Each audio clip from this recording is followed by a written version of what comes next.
And I had to think really hard. It was in Utah. It was in Salt Lake City. I was in Okay. Los Angeles at the time.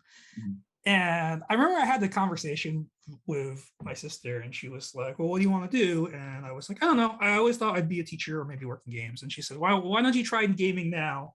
And you can come back to teaching if you hate it." Which is another piece of advice that I always like kind of carry on. Like, you should always just try things, right? Like try moving somewhere or try like something out of your comfort zone. If you hate it, you can always go back. It's really easy to quit something. It's harder to like jump in. So like try lots of things. Like nothing is like permanent. I would say like, oh, I have to move. Yeah, you have to move. Oh, I might hate it and I moved. Yeah, then you can just move back. Like it's not permanent. Like it doesn't mean like once you make this choice, you're stuck there. Very few choices in life are like I've made this choice and I have to do it for the rest of my life.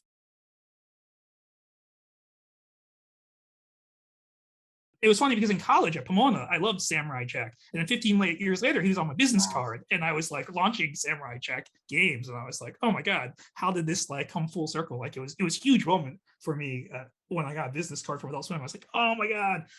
I remember watching Samurai Jack, like being like, oh, everybody, yeah, watch this show. It's so awesome. It's a sweet It's so show. Yeah, awesome. it's such a and cool and then show. and then literally like 20 years later, I'm working for that company and working on that property that like I had like watched. So it was kind of interesting.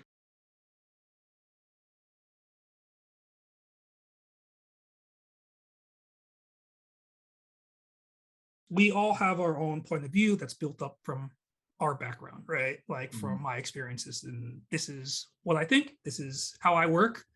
We all have our different work styles and things like that, right? Yeah. And ideally, you start working with a bunch of other people that are very similar in your career, right? And things are great. But in reality, that's never going to happen. Not that things aren't great or that people are always diametrically opposed, but no matter what, you're gonna meet and work with people who have different perspectives from you. And that doesn't mean like opposite disagreements, but might have different working styles. They might have slightly different goals and things like that.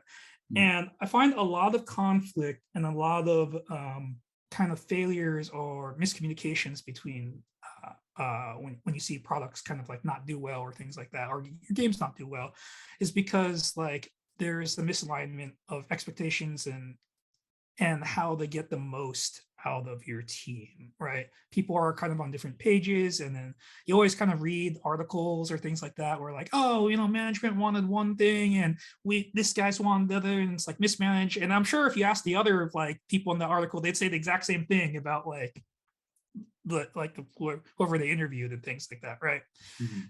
So you kind of don't know what's going on unless you like take a moment to like when you bring your point or you're trying to argue a point or something like that, you don't know what's going on until you take a moment and kind of think like, why are they saying this, or where is this like opinion or this perspective coming from, right?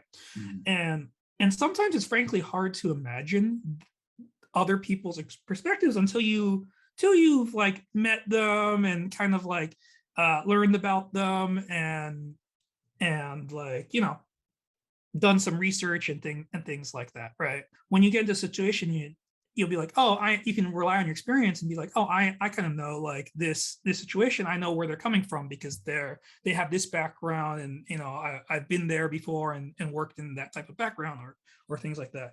And then also with that, you also never know. So currently, I'm director of product for 17 Live. It's Japan's number one live streaming platform. We're number one in Japan, Taiwan, global offices. Part of the reason that I was appealing for them to hire to take this job, and I was interested too, was also because I taught English in Japan. I had like Japanese work culture experience, even though I live in the US, right? But Mhm. I do have to work with a global team, so I interact with a lot of people in Japan like every day.